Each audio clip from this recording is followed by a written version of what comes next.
ओम श्री परमात्मने नमः। वक्रतुंड महाकाय सूर्यकोटि समप्रभ निर्विघ्नं कुरु मे देव सर्वकार्येषु सर्वदा। गुरुर्ब्रह्मा गुरुर्विष्णु गुरुर्देवो महेश्वरा। गुरुर्साक्षात् परब्रह्म तस्मै श्री गुरुवे नमः। नारायण नमस्कृत्यं नरं चैव नरोत्तमं देवीं सरस्वतीं व्यासं ततो जयमुदीरयेत्। गीता शास्त्रमिदं पुण्यं यः पठेत् प्रयतः पुमान् विष्णुः पदमवाप्नोति भयशोकादिवर्जितः। ओम नमो भगवते वासुदेवाय। सभी श्रोताओं को ओम नमो नारायण। श्रीमद् भगवद गीता की ज्ञान चर्चा करते हुए हम यहाँ पुरुषोत्तम योग नामक 15वें अध्याय की चर्चा कर रहे हैं। 15वें अध्याय के प्रारंभ में भगवान श्री कृष्ण ने इस संसार को एक पीपल के वृक्ष की उपमा दी है, जिसकी जड़ें ऊपर की ओर हैं तथा तने और शाखाएं नीचे की ओर। इस संसार रूपी अश्वत्थ के मूल परम पुरुषोत्तम नारायण है तथा मुख्य शाखा ब्रह्मा जी, वेद, पर्ण, अहमता, ममता और वासना तीन मूल है। इस संसार वृक्ष का ज्ञान की कुल्हाड़ी से, विवेक की कुल्हाड़ी से छेदन कर परम तत्व को जानने की बात भगवान ने कही है तथा आदि पुरुष परम पद स्वरूप पुरुषोत्तम भगवान की शरण होकर उसको प्राप्त होने वाले पुरुष के भगवान ने चौथे श्लोक तक लक्षण बतलाए हैं। अब 5वें श्लोक में भगवान कहते हैं, निर्माण मोहाजित संग दोष अध्यात्म नित्या विनिवृत कामाः द्वंद्वैर्विमुक्ताः सुख दुःख संगैर् गच्छन्त्य मूढ़ाः पदं व्ययं तत्। जिनका मान और मोह नष्ट हो गया है, जिन्होंने आसक्ति रूप दोष को जीत लिया है, जिनकी परमात्मा के स्वरूप में नित्य स्थिति है और जिनकी कामनाएं पूर्ण रूप से नष्ट हो गई है, वे सुख दुख नामक द्वंद्वों से विमुक्त ज्ञानी जन उस अविनाशी परम पद को प्राप्त होते हैं। यहाँ निर्माण मोहा पद के द्वारा इस श्लोक का आशय यह है, मान कहते हैं अपनी प्रतिष्ठा का बोध होना। जो अपनी मान बढ़ाई में लगा रहता हो, सदैव ऐसी इच्छा रखता हो कि संसार में उसकी बड़ाई हो, उसकी स्तुति गान हो, तथा मोह अर्थात अविवेक, भ्रम, तमोगुण जनित भाव। तात्पर्य यही है कि जिस मनुष्य में ना तो मान बढ़ाई की कोई इच्छा हो और ना ही विषय वासनाओं के प्रति, संसार के प्रति कोई मोह हो, ऐसे परम पुरुषों को, ऐसे साधकों को ही निर्माण मोहा पद के द्वारा लक्षित किया गया है। यहाँ दूसरा पद आता है जित संग दोषाः। संग कहते हैं आसक्ति को, फिर वह आसक्ति अपने शरीर के प्रति हो, धन वैभव के प्रति हो या अपने सगे संबंधियों के प्रति हो। जिनके संग की सदैव मनुष्य चाह करता है और उनके संग में ही, चाहे वह जड़ पदार्थ हो अथवा चेतन, उसे संग समझना चाहिए। जित संग दोषाः पद के द्वारा उन्हें लक्षित किया गया है जिनमें यह आसक्ति का दोष है ही नहीं। अपनी साधना से तथा परमात्मा की भक्ति से जिन्होंने सदा के लिए इस आसक्ति रूप दोष को जीत लिया है, ऐसे पुरुषों को ही यहाँ जित संग दोषाः पद के द्वारा लक्षित किया गया है। तीसरा पद यहाँ कहते हैं अध्यात्म नित्याः। अध्यात्म अर्थात परमात्मा, पूर्व में भी परमात्मा को अध्यात्म कहा गया है। श्रीमद् भगवद गीता में जिस साधक की भक्ति योग के द्वारा अथवा सांख्य योग के द्वारा परमात्मा में ही नित्य स्थिति बन गई है, जो सब जगह परमात्मा को ही देखता है, एक परमात्मा के सिवा जिसके लिए संसार में कोई अन्य वस्तु है ही नहीं, ऐसे पुरुषों के लिए ही यहाँ अध्यात्म नित्याः पद का प्रयोग हुआ है। अगला पद इस श्लोक का है विनिवृत कामाः। काम शब्द से यहाँ तात्पर्य है काम वासना, इच्छाएं, तृष्णा, आशा, स्पृहा, ये सब दोष काम के ही सूचक है। यहाँ विनिवृत कामाः पद के द्वारा ऐसे पुरुषों के बारे में बताया गया है जिनकी संसार में अब कोई इच्छा शेष नहीं रह गई, तृष्णा का अंश मात्र भी जिनमें नहीं है, जो संसार में किसी और से किसी वस्तु की अपेक्षा नहीं करते, इंद्रियों के वासना तथा तन्मात्रा जिन्हें वासना की ओर आकर्षित नहीं करते, और संसार में किसी वस्तु से जिनकी स्पृहा नहीं है, ऐसे परम साधकों के लिए ही यह विनिवृत कामाः पद का प्रयोग किया गया है। सुख दुख संघेर द्वंद्व के बारे में यहां बताया गया है। सुख अर्थात जिसकी हमें चाह है, अपने मन लायक, अपने इच्छानुसार वस्तु की प्राप्ति, और दुख अर्थात विपरीत परिस्थितियां। जो साधक सुख और दुख अर्थात गर्मी सर्दी, प्रिय अप्रिय, मान अपमान, निंदा स्तुति आदि इन सब द्वंद्वों से दूर हो गया है, जिसके मन के भीतर अब कोई द्वंद्व शेष नहीं रह गया है, ऐसे पुरुषों के लिए ही यहाँ द्वंद्व से विमुक्ति कहा गया है।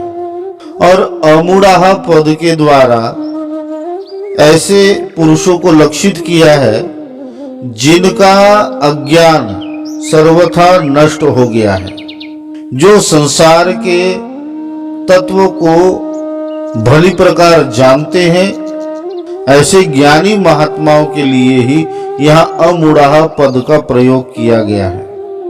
और अविनाशी परम पद के बारे में इस श्लोक में कहा गया है।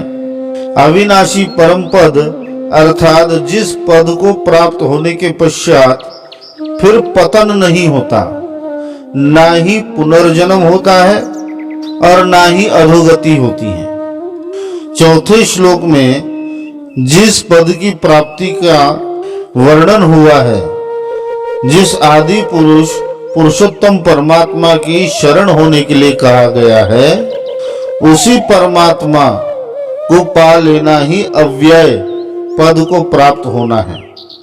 यहाँ तात्पर्य यही है कि उपर्युक्त सभी लक्षणों को भली भांति समझकर उसके साधन में लग जाना चाहिए। साधन काल में एक एक लक्षणों पर निरंतर कार्य करते रहना चाहिए, और इस प्रकार निरंतर कार्य करते रहने से साधना अनवरत सुचारू रूप से चलते रहने से जिस परम पद की प्राप्ति, जिस अव्यय पद की प्राप्ति के बारे में यहाँ बताया गया है, इन्हीं लक्षणों से वह परम पद प्राप्त होता है, ऐसा समझना चाहिए। साधन काल में आलस्य का सर्वथा त्याग करके, धैर्य धारण करके, बारंबार मन को इन सब में निवेशित करके सतत अभ्यास करना आवश्यक है, क्योंकि यह कोई एक दिन की साधना नहीं है। जब तक मन से संपूर्ण वासनाएं दूर नहीं हो जाती, अहम भाव, कर्तापन का भाव दूर नहीं हो जाता, तब तक यह साधनाएं निरंतर चलती रहनी चाहिए। उपर्युक्त लक्षण वाले पुरुष जिसे प्राप्त करते हैं वह अविनाशी पद कैसा है, इस बारे में आगे भगवान वर्णन करते हैं। छठे श्लोक में भगवान कहते हैं, न तद्भासयते सूर्यो न शशांको न पावकः यद्गत्वा न निर्वर्तन्ते तद्धाम परमं मम। जिस परम पद को प्राप्त होकर मनुष्य लौटकर संसार में नहीं आते, उस स्वयं प्रकाश परम पद को न सूर्य प्रकाशित कर सकता है, न चंद्रमा और न अग्नि ही वही मेरा परम धाम है। इस श्लोक में भगवान अपने नित्य परम धाम के बारे में परिचय दे रहे हैं। जिस प्रकार परमात्मा दिव्य है, सच्चिदानंदमय है, चेतन है और नित्य है, उसी प्रकार परमात्मा का वह परम धाम भी परमात्मा से अभिन्न ही है। परमात्मा का परम धाम परमात्मा स्वरूप ही है, स्वयं परमात्मा का ही विस्तार है। यहाँ परम धाम परमात्मा के लिए और परमात्मा के नित्य धाम के लिए, ये दोनों का ही वाचक है। अभिप्राय यही है कि जिस परम धाम को प्राप्त करने के पश्चात संसार से कभी किसी भी काल में, किसी भी अवस्था में पुनः संबंध नहीं हो सकता। भगवान कहते हैं, माया से परे वही मेरा परम धाम है और वही मेरा स्वरूप भी है। इसी को श्रीमद् भगवद गीता में अनेक शब्दों के द्वारा कहा गया है। संपूर्ण ब्रह्मांड परमात्मा के द्वारा ही प्रकाशित होते हैं। परमात्मा किसी के द्वारा प्रकाशित नहीं होता, और परमात्मा का वह नित्य धाम परमात्मा स्वरूप होने के कारण ही स्वयं प्रकाशित है।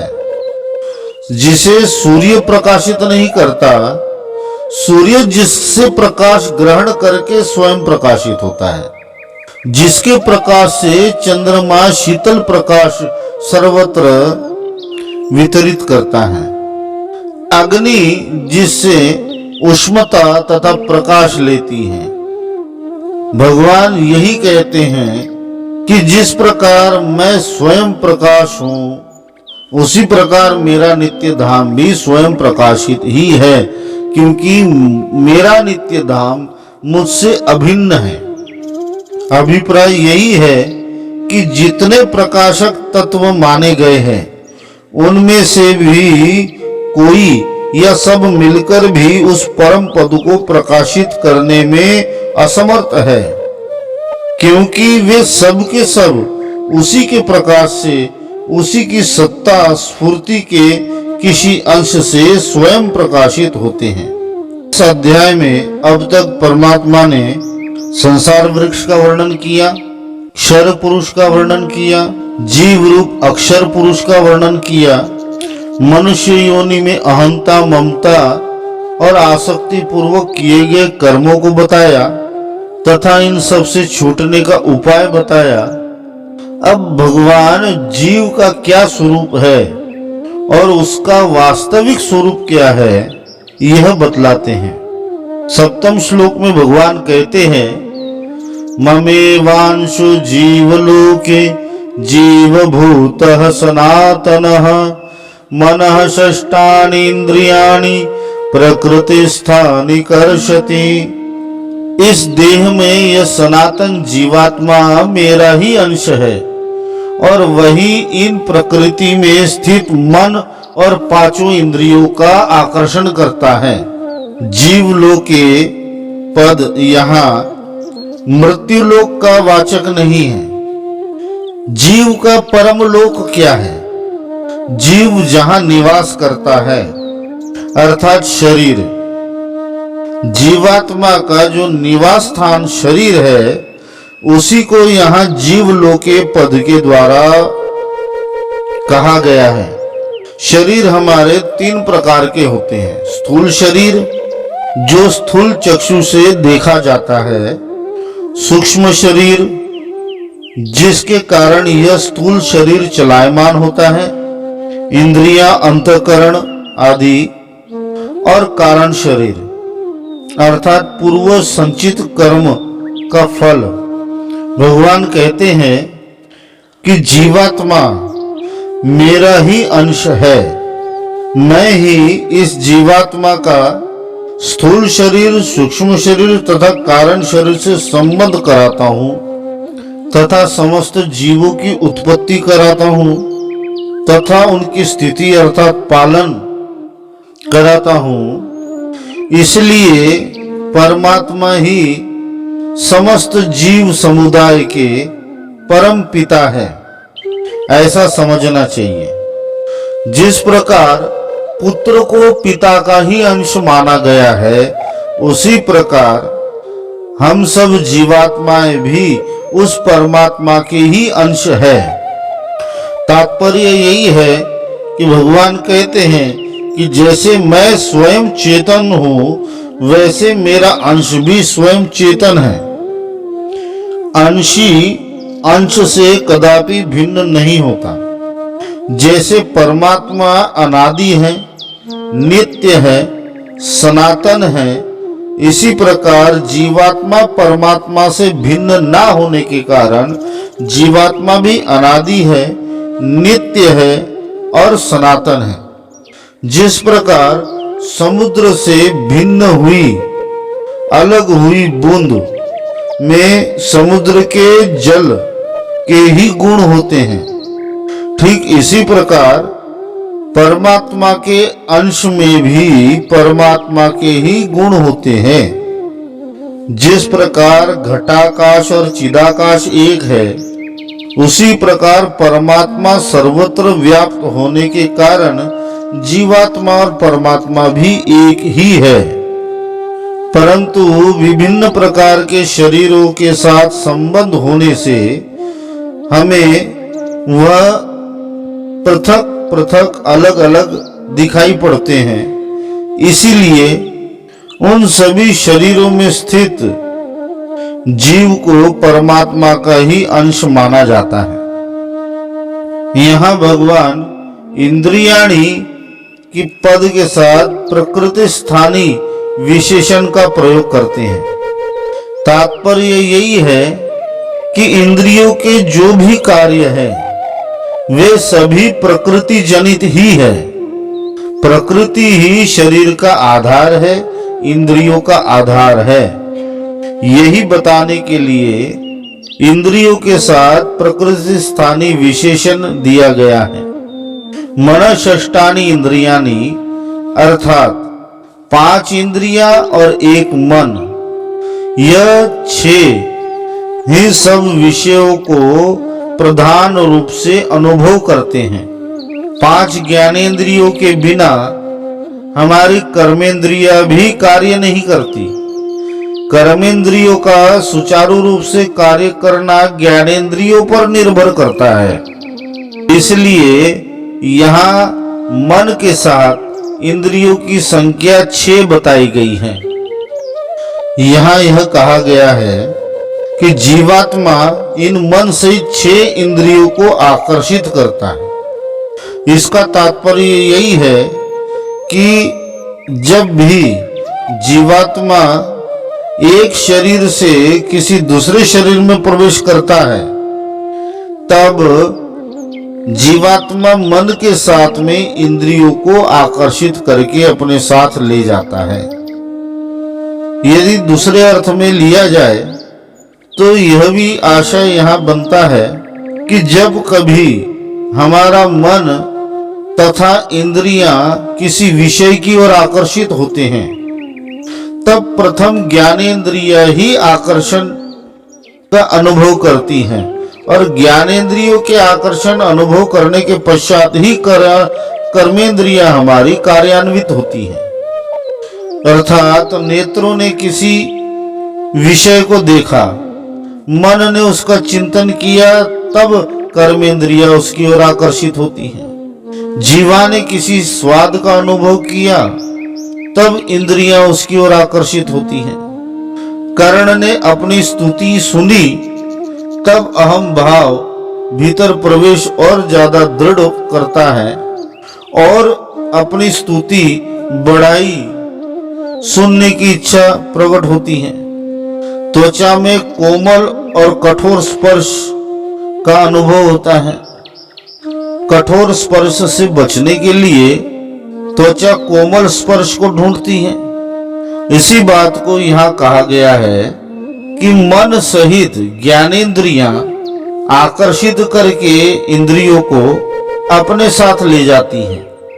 यहाँ ज्ञानेंद्रियों के साथ कर्मेंद्रियां, पंचप्राण आदि सबको समझ लेना चाहिए। अष्टम श्लोक में भगवान कहते हैं, शरीरम यद्वाप्नोति यच्चाप्युत क्रमातीश्वरः गृहीत्वेतानि संयाति वायुर्गंधानि वाशयात्। वायु गंध के स्थान से गंध को जैसे ग्रहण करके ले जाता है, वैसे ही देहादि स्वामी जीवात्मा भी जिस शरीर का त्याग करता है, उससे इन मन सहित इंद्रियों को ग्रहण करके फिर जिस शरीर को प्राप्त होता है उसमें जाता है। साधारणतया देखा जाए तो वायु की अपनी कोई विशेष गंध नहीं है। वायु जिस गंध का संग करता है, हमें वह वायु उसी गंध वाला प्रतीत होता है।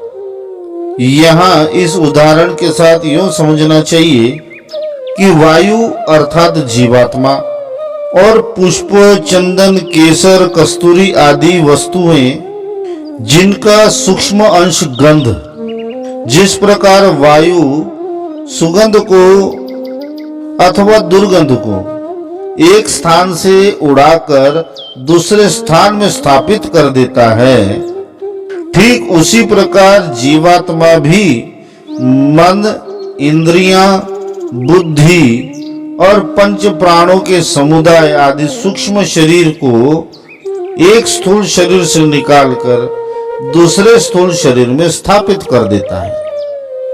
साथ ही यहाँ जीवात्मा को ईश्वर ही कहा गया है। तात्पर्य यही है कि मन बुद्धि के सहित समस्त इंद्रियों का शासक और स्वामी यह जीवात्मा ही है। समस्त इंद्रियों का स्वामी होने के कारण यह जीवात्मा इन इंद्रियों को आकर्षित करने में सर्वसमर्थ है। यहाँ उत्क्रामति और अवाप्नोति पद का प्रयोग हुआ है। उत्क्रामति अर्थात शरीर का त्याग करना और अवाप्नोति अर्थात नवीन शरीर ग्रहण करना।